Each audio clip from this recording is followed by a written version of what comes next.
नमस्कार. महाराष्ट्रातील विविध क्षेत्रातील बातम्या झटपट आपल्या मोबाईलवर पाहण्यासाठी लगेचच सबस्क्राइब करा राष्ट्रशक्ती लाईव्ह न्यूज आणि सोबत बेल आयकॉन प्रेस करायला विसरू नका. काम करणारे तुम्ही, गोरगरिबांचं काम करणारे, दलितांचं, मुस्लिमांचं, धनगर बांधवांचं, सगळ्या जातीचं काम करणारे तुम्ही, सगळ्या जाती एकत्र यांना घालून टाक. तिथं काय केंद्रात आरक्षण नाही आपलं म्हणून काय गुतलेलं नाही. आणि कोणाचे पाडा म्हणतो ना, मी म्हणतो का भाजपचे पाडा निवडून आणा, यांचे पाडा त्यांचे पाडा. तुम्हाला जी योग्य वाटण आरक्षणासाठी बोलणार ते समाजाचा निर्णय समाज घ्या, कोणाच्याच याला जायचं नाही. आणि आपल्याला जूनला जी आपल्या 900 एकर मध्ये सभा घ्यायची, यांची आचारसंहिता जूनला संपत्ती ना, जूनला नारायणगडावरती सभा घ्यायची. तिथं जवळपास 3,500 एकर जमीन. फक्त तारीख थोड्या दिवसात ठरवू आपण. जर यांनी नाही दिली तर 30-2 सभा आपण आपल्या कामाला लागायचं. मी उद्यापासून कामाला लागणार आहे. मी गावागावात जाणार आहे. मी मधली पोकळी भरून काढणार आहे. राजकारण मराठ्यांच्या डोक्यात ह्या दिवसात त्यांच्यासाठी जाऊन देऊ नका. आरक्षण विसरू नका, आरक्षण विसरू नका. नसता यांना निवडून आणण्याच्या नादात, यांच्या प्रचाराला जायच्या नादात, सगळ्या मराठ्यांना सांगतो मीडियाच्या माध्यमातून, महाराष्ट्रातल्या यांच्या प्रचाराच्या नादात आपली जात समता कामा नये. आरक्षण ध्यानातून जाऊ द्यायचं नाही.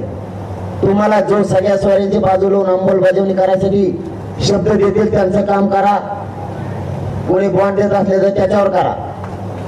कोणत्या पक्षाचे पाडायचे त्यांचा धिंगाणा करून टाका. कार्यक्रम लागला पाहिजे. पण याच्यावरती असल्याच्यावरती जर निर्णय घेतला तर आपलाच कार्यक्रम लागून उलटा. आणि मी जातमय मातीत घालू शकत नाही. इतक्या वर्षांमध्ये जाती एकत्र आलेली, माझ्या जातीला राजकारण असलं तरी मी खंबीर द्यायला. मी आता काम सुरू करतोय. मी बी होत करून पुरं बाहेर काढतो. मराठ्यांपर्यंत जातो. पुढचे सगळ्या स्वाऱ्यांच्या बद्दल आपल्यावर अन्याय झालेला बी गावागावातल्या लोकांना जाऊन सांगतो. मलाही काही काम नाही आता 1.5 महिना. तुम्ही यांचा कार्यक्रम लावायचा मागं लागा, मी पुढचा कार्यक्रम लावायचा मागं लागेल. हो द्या आता.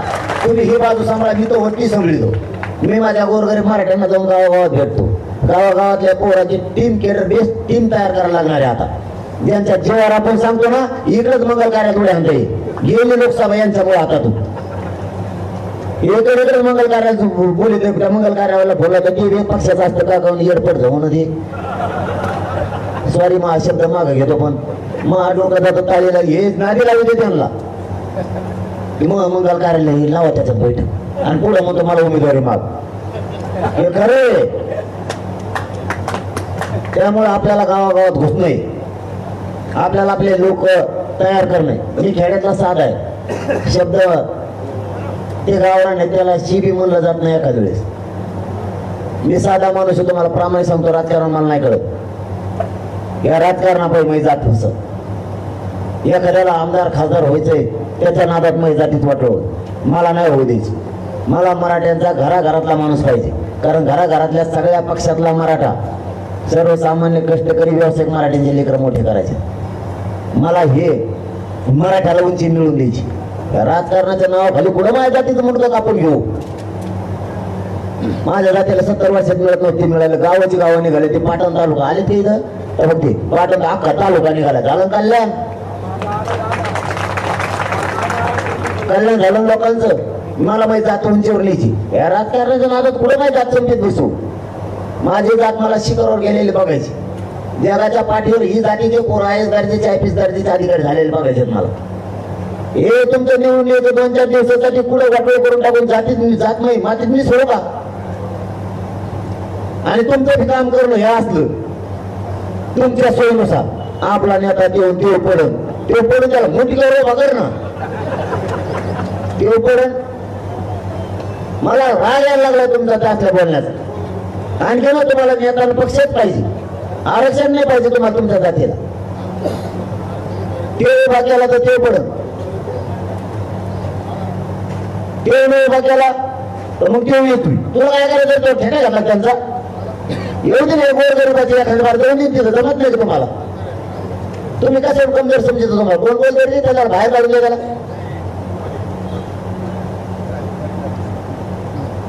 तुम्हाला तिथे होत करून पोर जमत नाही का, हुशार नाही का तुम्ही, कमजोर समजता का तुम्हाला स्वतःला. तुम्ही तिथे जाणं, आवाज उठवा ना, देणाऱ्यापणानं प्रत्येकाला काय वाटतं? मराठ्याला काय वाटतं? आरक्षण मिळावं. धनगरांना काय वाटतं? आरक्षण मिळावं. मुस्लिमांना काय वाटतं? आरक्षण मिळावं. दलित बांधवांना, 12 बलुतेदारांना काय वाटतंय? आमचा वेगळा प्रवर्ग व्हावा. अरे मग भांडणात येणार आहे इतक्या जण तर पुढचं सगळं साफ होईल.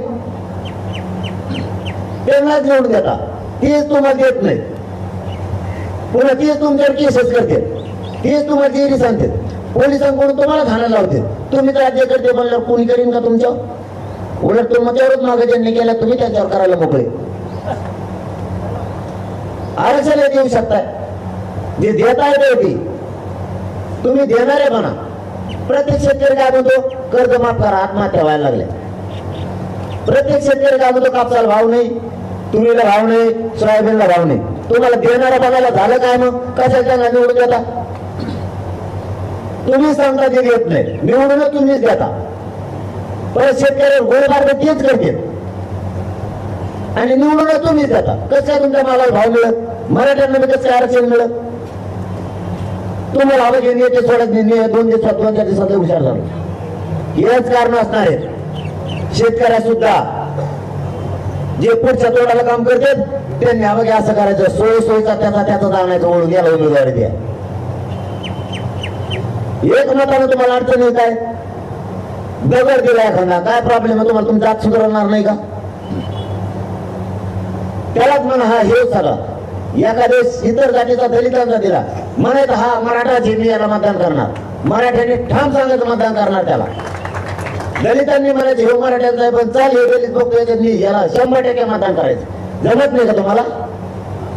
धनगरांनी तसंच म्हणायचं की हे धनगराचा उमेदवार उभा आहे ना, मराठ्याने फुल मतदान करायचं त्याला. मराठ्याचा उमेदवार सुद्धा धनगराने फुल मतदान करायचं. कसे देते रे खोल्या तुम्हाला? त्याने तिकडून पाडे ते म्हणतो क्रॉस कर त्याला तिकडून पाडी तिकडून पाडा पाहिजे. ते तुमचे धंदे उलटे, तेव्हा त्याला क्रॉस करतो तेव्हा त्याला क्रॉस करतो. आपलेच पाडून टाका, मूर्ती पडून द्या आपलेच. कसा निर्णय घ्यायचा अपक्षाचा? अपक्ष उमेदवार उभा करायचा निर्णय घ्यायचा कसाचा? 15 जणांवर 12 जणांवर 13 जणांवर हार करायची मराठ्यांची. ठराविक जण असेल की त्यांनी 70-70, 80-80 गावाचे आणले. ठराविक आहेत फक्त ते गावागावापर्यंत पोहोचले सुद्धा. तिथं गेली त्यांची मेहनत वायाला. असे सगळे तुटून पडले असते तर. अरे ज्या दिवशी प्रकार बोलायला पडायचं त्या दिवशी तरी सांगले नाही तर 15-15 नाही वर्ष वेळ देता. आणि आता 1.5 महिन्यात पूर्ण वेळ देता नाही का? 24 घंटे तुम्हाला. 24 घंटे बाहेर राहा ना, निवडणूक लढवायची ना, 24 घंटे गावागावात जनतेत राहा. मी आरक्षण मिळल्या टायमाला 24 घंटे लोकात राहतो. 3-3, 4-4 रात्री झोपत नाही, रात दिवस राहतो.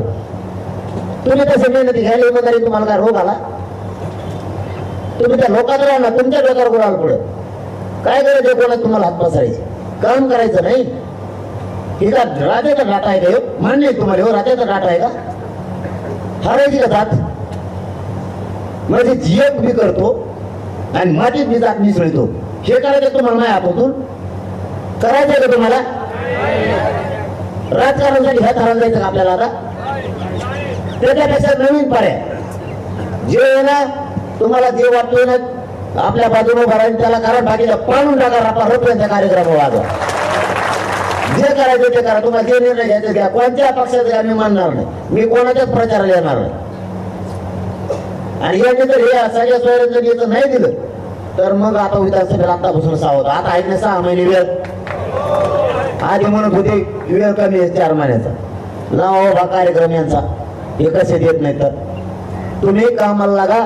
मग विनंती आहे गोरगरिबापर्यंत जा. मतदार आपल्या इतका 70 वर्षात देशात कोणालाच मिळालेला नाही. आणि आज ठरलेल्या या विषयावर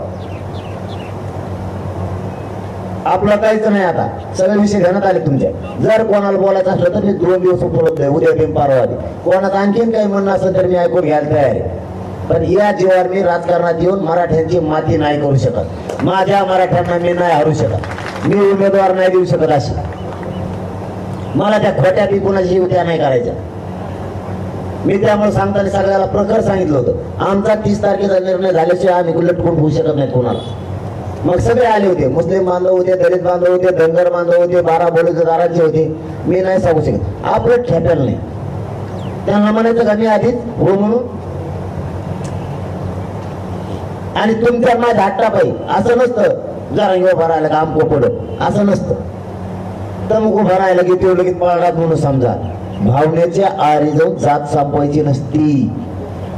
कोणी म्हणत असते ते 10 जण टोळकी जण शेजारी जमत आहेत, कारण ते रोजचे आपलं येत असतो.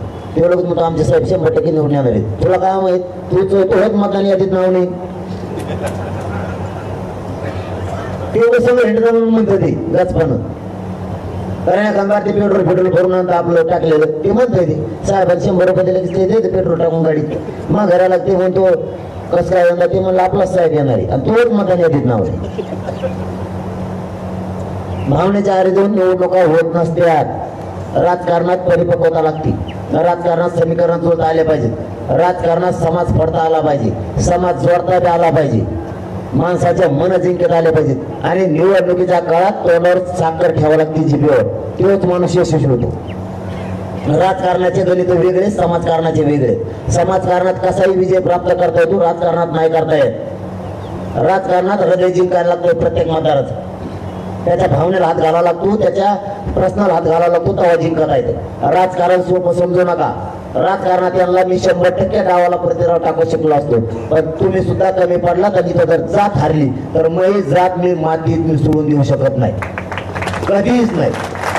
कारण माझ्या जाती एवढी नशिबाने की देश नाव घेतो, पुरं जग नाव घेतं आज माझ्या जातीचं. असा तर मराठ्यासारखे जात म्हणजे पिढी एक आली, त्याचा धक्काच भरलेला आहे. आणि यांना धक्का नसताना तर सांगतो तुम्हाला, चला ऐका एवढा शब्द आता बैठक थांबू. यांना जर धक्का नसताना यांनी आता तुम्ही डिक्लेअर केले असते. मी लसाला ठेवलं ते म्हणजे ते काय करतो गण भाऊ, कोणसा देतो गण भाऊ, आता कसं काय व्हायला काय करतो, फुल लोड मध्ये होते का नव्हते. एक ते उमेदवार द्याय ना दाटूनच म्हणायचं आमका तुकाराम दिला, कोणी म्हणत नाही एकनाथ दिलाय, तिसरा म्हणत नाही यावेळेस नामदेवची मिळत नाही, नुसत्या पुढ्या सोडीत होती. पण मराठ्याला पक्का मत होतं, जवळ आपलं ठरत नाही तर एवढं देत नाही. दिला गेली उद्या बघा कशी सफा कामाला लागत आता. पण सफा कामाला लागून द्या, पण कार्यक्रमच वाजला पाहिजे हे विसरू नका, उभा विसरू नका. जातीच्या आपल्या आई बहिणीच्या अंगावर वळवून ठेवलेली ती विसरू नका. आपल्या लेकराला आरक्षण मिळालं नाही ती विसरू नका. आपल्या करोडो पोर, लाखो पोर, सॉरी हजारो पोरावर गुन्हे दाखल झाले. मी ते श्रेय व्हायला नाही जाऊन देणार. या राजकारणा पाहिजे जात फोडू का तुम्हाला सांगतो. या अपक्ष उमेदवाराच्या नादात आणि राजकारणाच्या नादात जातीचं वाटोळ आहे. जात मातीत मिसळून हजारो पोर गुन्हे दाखल झाले. शेकडो पोरांनी जेल भोगले, जेल त्यांचं श्रेय व्हायला जाईल. शेकडो पोरांच्या आत्महत्या झाल्या, बलिदान गेले. या राजकारणापायी ते लेकरांच्या उभ्या आयुष्याचं वाटोळ होऊन जाईल. त्यांचं कुटुंब उघड्यावर पडलेले. कितीतरी पोरांच्या ऍक्सिडेंट मध्ये पाय मोडलेत, काहींच्या डोक्या मोडलेत, काहींच्या अकलूचा सुद्धा आपला बांधव आता एक ऍक्सिडेंट मध्ये गेलेला. आपल्याला यांची जाणीव ठेवावं लागणार आहे. कितीतरी माता मावल्या उन्हात तानात या सभेत लाखानं बसलेल्या, याची जाणीव ठेवणार आहे, ठेवावं लागणार आहे. 30-40 किलोमीटरवर आपल्या महिला चालल्या, ज्या कधी 1 किलोमीटर चालल्या नाही, ज्या महिला रात्रभर कधीच जागल्या नाही. सभेच्या दिवशी शहरातल्या सुद्धा महिला जागल्या, ज्या आपले हे आंदोलन उभा करताना आणि मराठा एक होतानी शेतकरी महिलांनी 300 रुपये रोजन जोडून काही पैसे दिलेले आहेत. ही जाणीव ठेवावं लागणार आपल्याला. राजकारणापायी हे सगळे श्रेय विसरता येणार नाही. आणि मी जाती बोलले राजकारणासाठी हापापलेलं नाही. त्या जातीचे मान खाली झाले पाहिजे, हे काम करावं लागेल. तुम्हाला सांगतो जर असल्याच्या जीवावर, अशा गोष्टीच्या जीवावर जर राजकारण करायला गेलोत ना, तर उद्या पिढ्यांना पार जी मान खाली झाली होती ना, ती मान माझ्या त्याची खाली होईल. आणि ती काळजी तुम्हाला सुद्धा घ्यायची. या राजकारणाच्या नादात आणि गुलालाच्या नादात अटॅच्यापेक्षा पाडणारच बिल होती, लय भेटे पाडणारा लय भेटे. आणि कोणाला काही बोलायचंय का, कोणाला म्हणायचं नाही मी तुला पाडणार आहे असं नाही म्हणायचं. कोणाला दादागिरी नाही करायची. शिक्का असा चालला पाहिजे. काय ते म्हणले पाहिजे परत दिवशी माझ्या सांगू होते पिटून, मला नाही वाटलं उलट आणि म्हणून शिक्का. आता राईटच गेम लागला पाहिजे ते म्हणलं पाहिजे. आता काय खरं नाही गाड्या. तिथं ताकद दाखवा. ताकद तुम्हाला निवडून येऊन दाखवायची, पाडून दाखवा. त्याला काय एकूण एकच आहे, मराठाची जातच जिंकायचे ना. शिक्का असं आलं तर त्याला वाटलं पाहिजे इथून पुढं मराठीच्या नादी लागण्या का नाही पाहिजे. लय डोकं टेन्शन होता मराठी नादी नाही लागण्यात. इतकं करेक्ट कार्यक्रम लावा यांचा. कार्यक्रम करू म्हणजे ना. आता माझा राजकारण पिंड नाही, मी राजकारणात येणार नाही, पण तुम्हाला द्यायला कुठंच कमी पडणार नाही. शब्द आहे मा, कधीच कमी पडणार नाही. आणि मग तर हातात नाही आरक्षण घेतल्याशिवाय. सत्ता असू नाही तर नसू. आणि यांच्यासह आणखीन येणाऱ्या फिरणाऱ्याचे आमदार खासदार मंत्री जरी घेतले नाही, ताकदवर पलाटे जरी सरकार बनेल तरी यांच्याकडून आरक्षणच घेतो. यांना किती बनव म्हणतो, कोणी द्याव द्या, त्याची काळजी नाही. पण आपला मी कोणाच्याही, मी राजकारण असल्यामुळे मी प्रचाराला कोणाच्या जाणार, कारण मग हा प्रचार हेवची आरक्षण कवाशी देतो आणि मराठा एक करणं. मग आता हे 2-3 महिन्याची वेळ आहे. मी आता गावागावात माझं आपलं अभियान सुरू ठेवतो. मराठी एक, तुमची ती जबाबदारी. फुटून द्यायचं नाही, प्रचाराला जायचं नाही, झेंडे उचलायचं नाही कोणाचे. सभा त्याच्या भोवती गर्दी दिसली नाही पाहिजे. त्याची गर्दी दिसली त्याला किती छाती फुगवते माया मग सगळे. उघडे पडलं पाहिजे, उघडं. आपले लेकर उघडे पाडले की नाही, उघडे पडले पाहिजे, ते उघडे पडले पाहिजे. आणि कोणाला करा, माझं काय म्हणणं नाही. तुम्ही कोणालाही करा, फक्त सगळ्या स्वराज्यांच्या ओबीसीच्या बाजून आपल्या आरक्षणाच्या बाजूने तो असला पाहिजे. कारण दुसऱ्या बारीत त्याला तुम्हाला कोणाला धरता आलं पाहिजे. तो मानला होता म्हणून केलं. मग ठरवून करा, गाव लेवलवर करा, तालुका लेवलवर करा, जिल्हा लेवलवर करा. तुम्हाला जसं करा तसं करा. ही लोकसभेची निवडणूक मराठ्याच्या हातात. पुढची बघतो मग मी नाही दिलं, एकच काय धोरण लागत नाही. चला बैठक थांबू आपण. धन्यवाद. जय शिव.